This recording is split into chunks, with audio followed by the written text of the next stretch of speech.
Okay.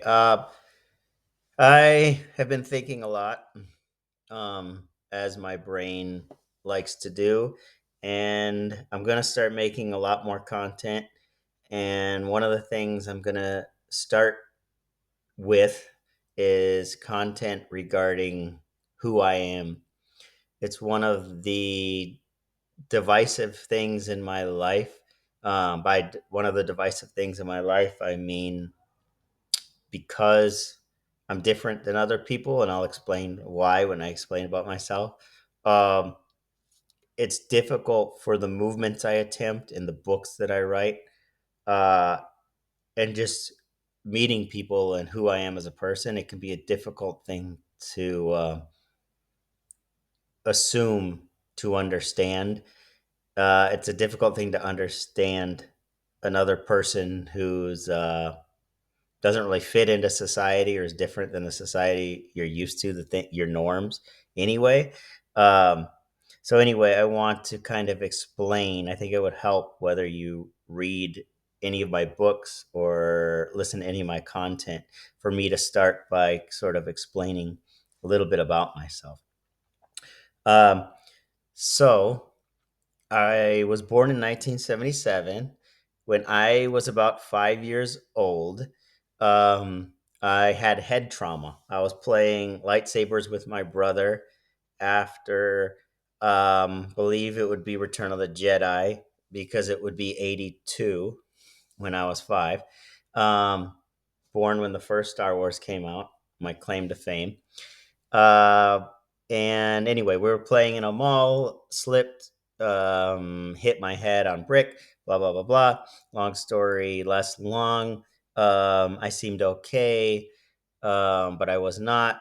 I started having a seizure, went to the hospital, hospitalized for a while. Until I was about 11 years old, I dealt with these seizures from the brain trauma at five. Was on very powerful anti-seizure medication, including Dilantin, until around 10. I started coming off it, and I became quote unquote normal. Stopped seizing, started being able to ride a bike and function. What the anti-seizure medication does is it basically zombifies you. That's the easiest way to say it. Makes you brain dead. You're walking around, you're breathing, but you're pretty much brain dead. So anyway, I don't remember my life really before age 10. I remember bits and pieces, and some of what I remember isn't even accurate. I remember pieces of third grade. I remember pieces of things younger than that. Um, but for the most part, before like age 9 or 10, I have very limited memory of who I was or my life.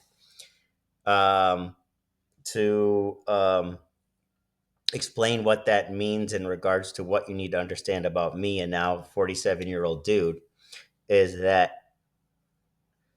experience in particular shaped me to be who I am.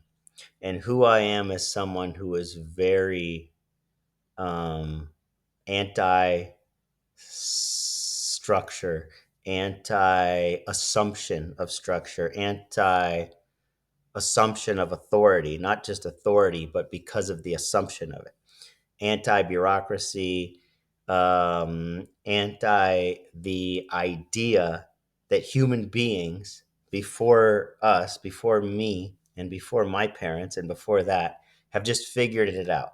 And they've made this assumption that structures in society are the way that they should be. I don't think like that at all. And in big part, it's because I wasn't indoctrinated. I wasn't indoctrinated into ideas such as religion. I was very much an outcast um, from society because I didn't have a place within it until around 11.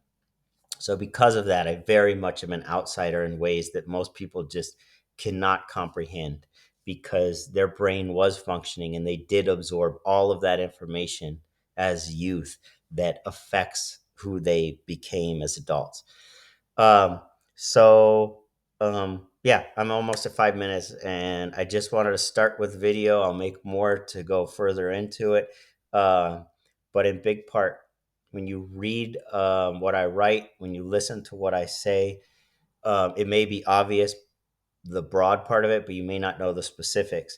Specifically, that's why I am genuinely different than other people in American society or any society around the world or throughout time. I don't see what you see. And in particular, the important thing is I don't automatically have the assumption that something that exists is the way it is without questioning it. It's the opposite. I usually intuit and question everything. And I don't believe we're really do a great job as human beings. And that's a whole other can of worms. But anyway, there you go. Do with it what you will.